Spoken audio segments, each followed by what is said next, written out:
This is Chapter 14, Section 2. We're still talking about different acid-base theories. We're going to go over two more ways to classify acids and bases today to accompany the Arrhenius acid and base model, and then we will compare all three. So the next one is the Bronsted-Lowry acid and base theory. Bronsted-Lowry acids. This is a molecular ion that is a proton donor. And in this example, you have hydrogen chloride and ammonia that are reacting. So hydrochloric acid, ammonia. And the hydrochloric acid acts as a Bronsted-Lowry acid when it reacts with ammonia because it is donating a proton. And water can also act as a Bronsted-Lowry acid.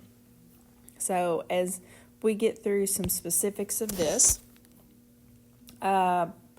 Bronsted-Lowry acid is a proton donor, and by proton donor, I am saying typically your H+. So I take my hydrogen, it is donated over here to ammonia, creating the ammonium ion. So notice instead of 3 hydrogens, we now have 4.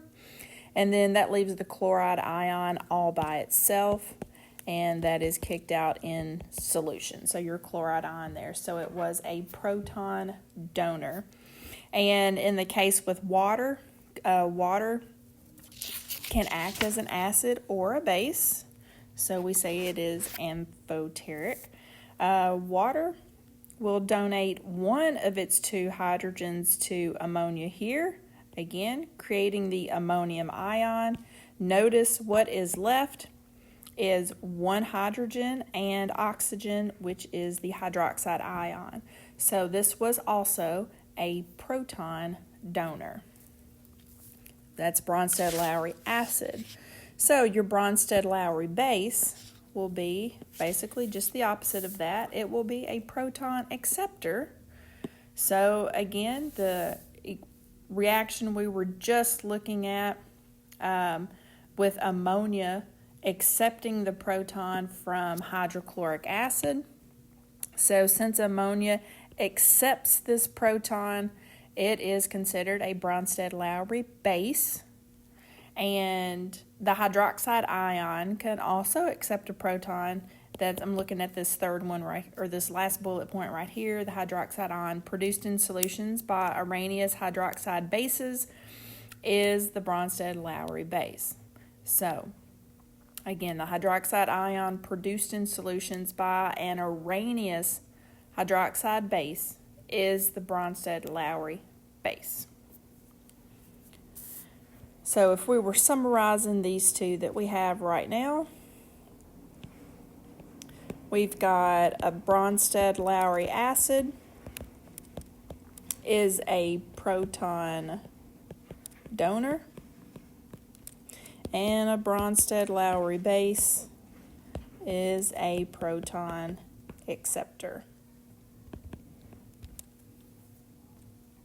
So in this example of a Bronsted-Lowry acid-base reaction, we've got the proton that is transferred from the acid to the base, which is your proton acceptor. Other ways to classify acids as far as types of acids that they are. Monoprotic acid is an acid that can donate only 1 proton or 1 hydrogen ion, because mono means 1. So in all of these examples right here, we've got perchloric acid, hydrochloric acid, nitric acid. They only have 1 hydrogen that can be donated.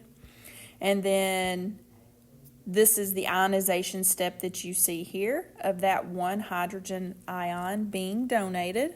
Just going to redraw some of these right here. So it's giving it to water. That extra hydrogen now makes the hydronium ion. So in this picture, it's showing you the steps that you go through. So again, hydrochloric acid, being monoprotic, would only have 1 hydrogen ion that it can donate, so it's going to be a 1-step process, whereas sulfuric acid has 2 hydrogens that it can donate. So once it gives 1 hydrogen over, you've got the HSO4 ion negative ion that it creates, and then you can take that ion in a second step and it can donate the hydrogen left over to water. So you're left with the sulfate ion and again hydronium ion in solution. So that would be a two-step process there. A polyprotic acid is an acid that can donate more than one proton per molecule. So we just looked at sulfuric acid going through its multiple ionization steps. So those two steps were in the previous picture we just looked at. And again, your sulfuric acid solution will contain the hydronium ion, the hydrogen sulfate ion, and the sulfate ions in solution because it is a two-step process. And again, poly means many. It can be two or more. If we want to be specific, a diprotic acid has two hydrogen or two protons it can donate, again, which is your sulfuric acid. You have other examples too. Hydrogen with another anion that has a 2- charge, making it an acid. And then your triprotic acids would have 3 hydrogens they can donate. And in this example, it's phosphoric acid. The visual concept's not working, but if we're comparing these different ones, I do want to point out acetic acid, which we've already looked at. And acetic acid can be written multiple ways, but this is the acetate ion right here, written out in more of its form for the Lewis structure. If I add my hydrogen, it gets added to the end for acetic acid. Again, it is written in a way that mimics the Lewis structure. I'll show that just real quick. So those first 3 hydrogens off the first carbon are all attached to it. Then you've got your next carbon. Notice the 2 oxygens, it doesn't show it as O2, it's separated. So you will have a double bond O, you will have an O here, and then that last hydrogen that was added on, again, for our acid would come off that oxygen. Now I don't have all my dots going on in here, but again, if you were to draw out the full Lewis structure, that's what you would have. So it is looking more like the Lewis structure. When we talk about the parts that will ionize or will not ionize, especially in this case, this last hydrogen will ionize, okay? So this hydrogen can come off. That's what you have as far as this acid, but those other 3 hydrogens are going to be stuck to your carbon. So those 3 hydrogens will not ionize.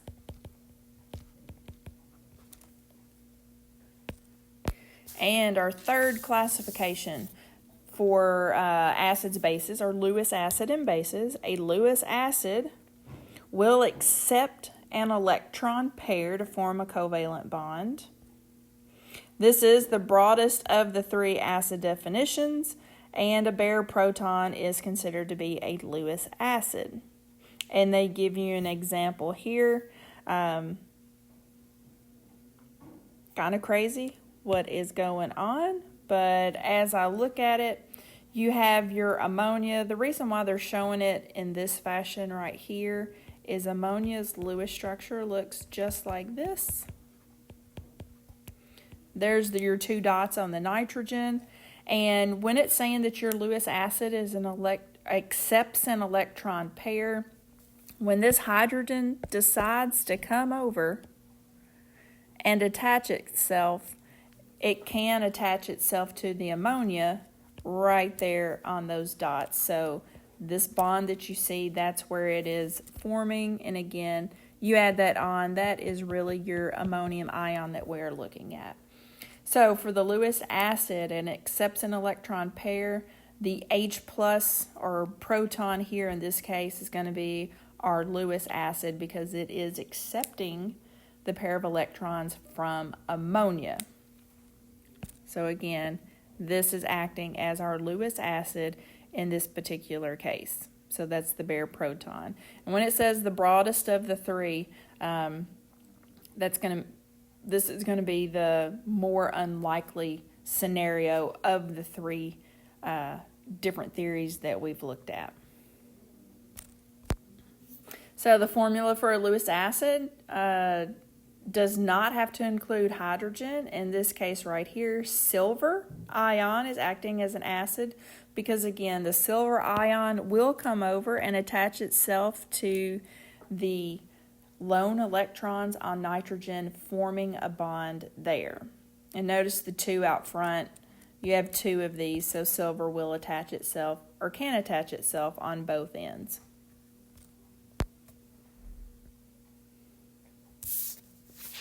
Okay, so this is breaking down what we saw earlier.